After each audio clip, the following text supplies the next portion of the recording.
Cyber city Gurugram में कश्मीरी युवक के साथ मारपीट का मामला सामने आया था। घटना की सारी वारदात सीसीटीवी में कैद हो गई थी। पीड़ित से खास बातचीत की हमारे संवाददाता ने।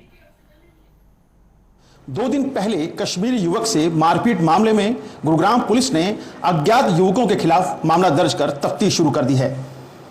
कश्मीरी युवक तारिक भट्ट के साथ 2 दिन पहले शाम के वक्त उस वक्त मारपीट की गई जब तारिक भट्ट अपनी जॉब यानी जहां पे पॉलिसी बाजार में जो वो काम करते हैं वहां से अपना काम खत्म कर अपने घर की ओर लौट रहे थे।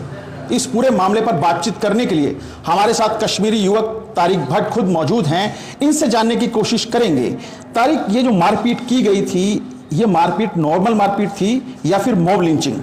सर ये मतलब मारपीट तो मॉब लिंचिंग तो मैं नहीं कह सकता सर, क्योंकि उन्होंने मेरे साथ कोई बात नहीं करी उस टाइम पे, लेकिन मारपीट बहुत ज़्यादा की सर। मतलब इवन कि ये मतलब आई कैन से ये अटेम्प्ट टू मर्डर था। उनका मकसद था मुझे मार देना, क्योंकि उन्होंने मुझे चाकू से भी एक वार किया था जो लकीली मेरी शर्ट पे लग गया और मैं बच निकला उससे। जब मेरी शर्ट पे वो वार उन्होंने किया तो मुझे लगा कि ये मुझे जान से मार देंगे। उसके बाद मैंने चिल्लाना शुरू किया, बचाओ बचाओ बचाओ, कोई है यहाँ पे। तो उसके बाद 2 लड़के दौड़ के आ गए। जब उन्होंने उन 2 लड़कों को देख लिया तो वो वहाँ से जा निकले। तारिक, हुआ क्या था उस दिन? आप कहाँ जॉब करते हैं और कहाँ से कहाँ जा रहे थे? एक बार उस दिन का वाकया बताएं आप। बिल्कुल सर, मैं जॉब करता हूँ पॉलिसी बाज़ार प्लॉट नंबर 57 में।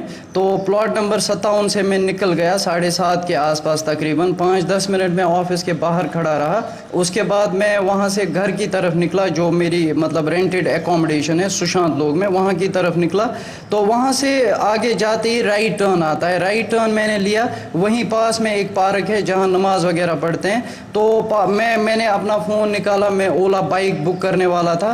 तो मैंने फ़ोन जो ही निकाला, पीछे से मुझे किसी ने मेरी गर्दन दबोच ली और कोई आया, उसने मेरी आंखें बंद की और ये मुंह पे ऐसे हाथ रख के मुझे पार्क की दीवार के साइड में ले गए और वहाँ पे मुझे मारा। वहाँ पे चूँकि वो पनवाड़ी बहुत सारे हैं वहाँ पे और सिगरेट वगैरह खाना वगैरह बेचते हैं, उनके पीछे ले जाके मेरे साथ मारपीट की। बहुत क्यों मारपीट की गई? क्या कुछ आपका कारण सामने निकल के आया?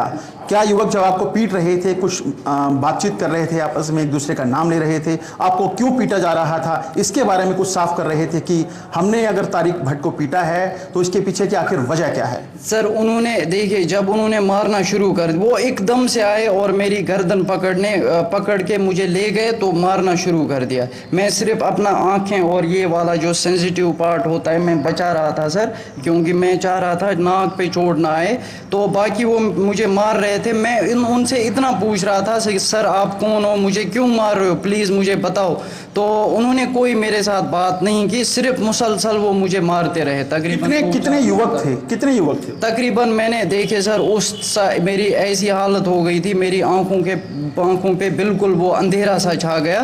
तो मैं एग्जैक्टली तो नहीं बता सकता हूँ, लेकिन अंदाजे से मैं बता रहा हूँ 6 से कम नहीं थे वो, तकरीबन 6 थे सर। आपने क्या अपने बचाव के लिए शोर नहीं मचाया, लोगों से मदद नहीं मांगी? और अगर मांगी तो आपको क्या मदद मिली लोगों की? देखिए सर, मैंने बहुत चिल्लाया सर वहाँ पे।